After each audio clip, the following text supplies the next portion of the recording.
आजपासून राज्यातील एसटी कर्मचाऱ्यांचं आंदोलन सुरू होणार आहे। महाराष्ट्र एसटी कामगार संयुक्त कृती समितीचं आझाद मैदानामध्ये आंदोलन सुरू होईल।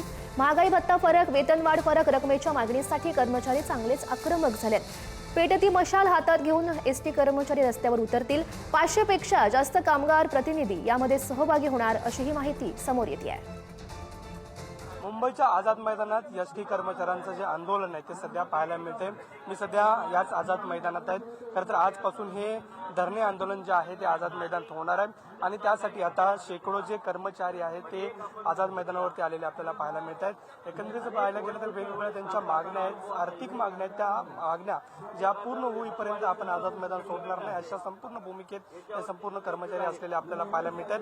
6500 मूळ वेतनात दिलेल्या वाढीचा जवळपास 2020 पासून 2024 पर्यंतची त्वरित थकबाकी द्या किंवा इतर जी महागाई भत्त्याची थकबाकी आहे ती अदा करा, अशा पद्धतीच्या वेगवेगळ्या ज्या मागण्या आहेत त्या संपूर्ण जे कर्मचारी आहेत ते सध्या करत असलेले आपल्याला पाहायला मिळतात। एकंदरीत थोड्याच वेळात उपमुख्यमंत्री एकनाथ शिंदे यांच्यासोबत बैठक असल्याचं या संपूर्ण कर्मचाऱ्यांकडून सांगण्यात येत आहे। मात्र एकंदरीत जर पाहायला गेलं तर या बैठकीत नेमका तोडगा निघतोय का किंवा या आंदोलनाला कोणता वेगळं वळण लागतं का, राज्यव्यापी आंदोलन होतं का, हे सुद्धा पाहणं महत्त्वाचं आहे। मात्र जवळपास 12 संघटना ज्या आहेत त्यामध्ये सहभागी झालेल्या आपल्याला पाहायला मिळत आहेत। वडील सुरेश सोबत नंदकिशोर गावडे, पुढारी न्यूज, मुंबई।